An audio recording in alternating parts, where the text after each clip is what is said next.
Guys, apa yang kalian harapin dari mobil MPV atau mobil keluarga? Pastinya cuma satu, kenyamanan, ya. Kenyamanan.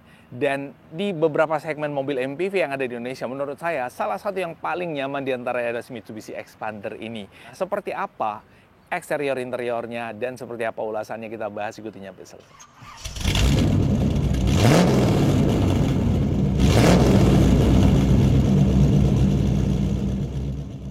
Ini nih guys, Mitsubishi Xpander. Mitsubishi Xpander generasi terbaru, facelift terbaru yang mukanya, kalau kalian lihat, bukan cuma muka ya, velgnya sekarang udah beda banget. Tuh, velgnya. Jadi sekarang aksen chrome di bagian velgnya itu udah dibikin minimalis. Minimalis. Ini harganya murah meriah guys, tuh lihat ya. Dibikin minimalis kayak gini ya.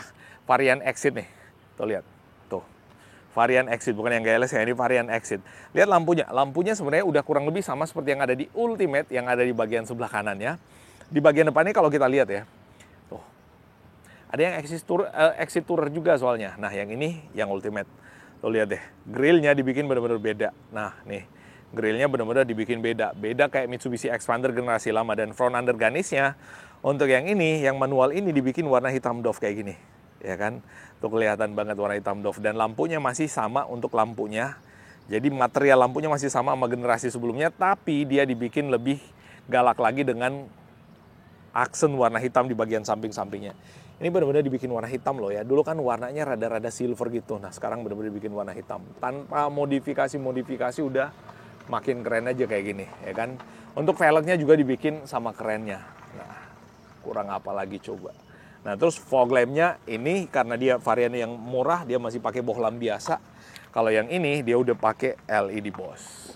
Nah, ini abangnya nih, yang Mitsubishi Xpander Cross. Nah, kalau mau lebih di atas lagi, ini ada Mitsubishi Destinator juga.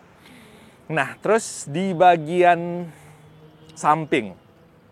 Jadi yang beda juga di sini adalah dia punya side skirt. Jadi side skirtnya ini kalau kalian lihat, yang ini warnanya hitam doff. Benar-benar dibikin warna hitam dengan doff. Kalau ini dibikin warna ya semacam kayak warna-warna gunmetal gitu.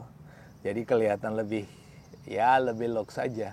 Tapi ya balik lagi, Xpander ya Xpander. Ya kurang lebih modelnya sama aja, dan mobil ini juga udah ya kurang lebih dari 2017 sampai sekarang masih gitu-gitu aja.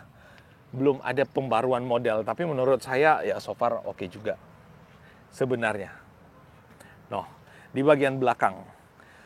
Untuk yang Exit Tourer ini, nah ini tuh Exit Tourer, kalau yang ini Ultimate ya. Exit Tourer ini, itu di bagian belakangnya udah dilengkapi sama sensor parkir juga. Dan pastinya udah dapat kamera belakang juga pas kalian pengen mundurin mobilnya. Lampu belakangnya itu sama aja kayak yang ada di Ultimate. Dan ini kalau kalian lihat ya, bedanya cuma itu doang. Oh ya, ini nggak ada defogger belakang, sayang banget. Jadi benar-benar ini dibikin sport. Ya kita tahu bahwa mobil-mobil sport itu selalu minim fitur ya. Itu benar-benar ngandelin drivernya atau ngandelin the man behind the wheel-nya untuk memberikan mobilnya. Nah, sama kayak si Mitsubishi Xpander Exit Tourer ini. Tuh. Jadi kalau misalkan rada hujan dikit ya, pokoknya kalian pakai skill, ada kamera mundur kok, lalu kemudian ada sensor parkir juga di bagian belakang. Jadi cukup komplit. Nah, ban velgnya dibikin sama kayak yang Ultimate punya, cuman beda ini aja. Nah, di bagian belakang semuanya masih pakai tromol. Even yang Ultimate juga masih pakai tromol untuk pengereman di bagian belakangnya. Tapi soal kenyamanan, sama-sama nyaman antara yang Ultimate sama yang Exit Tourer ini. Nah, untuk akomodasi barangnya, oh ya ini tulisan Exit Tourer-nya. Tourernya ini dibikin pakai stiker. Enggak yang dibikin kayak ini, logo Exit. Jadi kelihatan boy, logo Exit itu keren ya. Ya kan? Nah, terus nih untuk klaster penyimpanan barangnya juga dibikin sama, nggak ada bedanya sama yang Ultimate. Interior sih kurang lebih nggak ada beda. Bahkan yang Ultimate juga itu pakai interior yang bahannya fabric kayak gini-gini juga, dan untuk bagian tengahnya dia udah ada headrest-nya, ya kan? Jadi ini benar-benar 7-seater, 2 di depan, 3 di tengah, 2 lagi di bagian belakang. Dan ini juga cukup lega untuk duduk di baris belakang, karena saya udah nyobain duduk di dalam interior kabinnya Mitsubishi Xpander, tetap nyaman. Dan yang paling saya suka dari Xpander karena dia ayunan suspensinya yang benar-benar berkelas bos.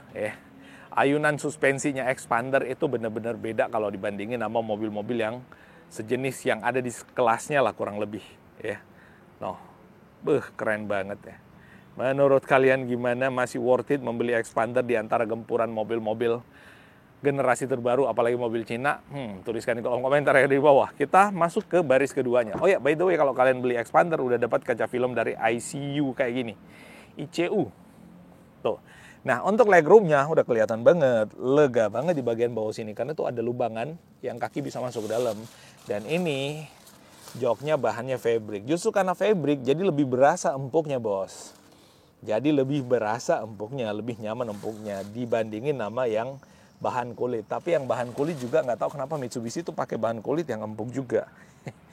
Untuk door trimnya, ini bener-bener masih pakai door trim punya Mitsubishi Expander generasi pertama. Asli, nggak tahu. Maksud saya masih ada aja stok Mitsubishi Expander generasi pertama ya untuk interior trim pintu sama trim dashboard juga. Karena ini lihat, ini trim pintunya itu Expander generasi pertama bener-bener. Bahkan untuk dashboardnya ini itu bener-bener Expander generasi pertama, ya kan. Nah, setirnya ini yang udah pakai new generation, nggak ada cruise control, cuman ada voice command, ngangkat tutup telepon, audio switch steering, naik turunnya dapat, maju mundurnya juga udah oke.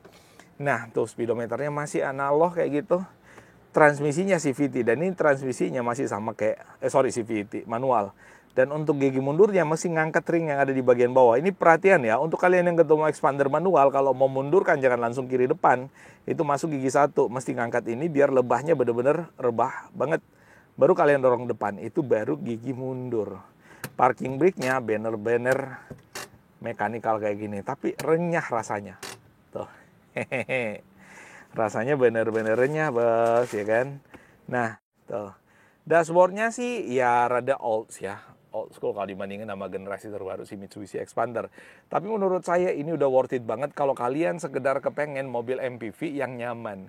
Bukan yang kepengen show on, kepengen pamer kemewahan, kemegahan, itu enggak. Dan memang harga Mitsubishi Expander yang Exit Tourer ini itu lebih murah harganya kalau dibandingin sama yang Ultimate. Nah, untuk kalian yang kepengen tahu harganya berapa, atau bahkan kepengen bawa pulang Mitsubishi Expander Exit yang Tourer kayak gini, kalian bisa hubungi kontak kita yang ada di layar, di profile, atau di deskripsi yang ada di bawah. Tuh. Keren ya? Daripada kalian selama ini pusing, ya nggak mau CVT karena CVT bla bla bla bla bla, ya udah pilihannya ini aja. Manual, bos. Lebih badak dan lebih laki aja, ya. Laki-laki suka yang manual-manual soalnya. Ya kan? Ya, sekalipun lebih. Karena ini koplingnya enteng banget. Koplingnya asli enteng banget ini koplingnya. Tuh. Saya lebih suka mobil manual karena akselerasinya. Biasanya orang ngerasa capek gara-gara mesti nginjek kopling. Tapi kalau kopling enteng kayak gini kok. Tuh. Ini benar-benar enteng banget koplingnya. So, itu yang bisa kita bahas kali ini. Kalau ada yang salah dan keliru mohon dimaafkan. Assalamualaikum warahmatullahi wabarakatuh. Dan bye-bye.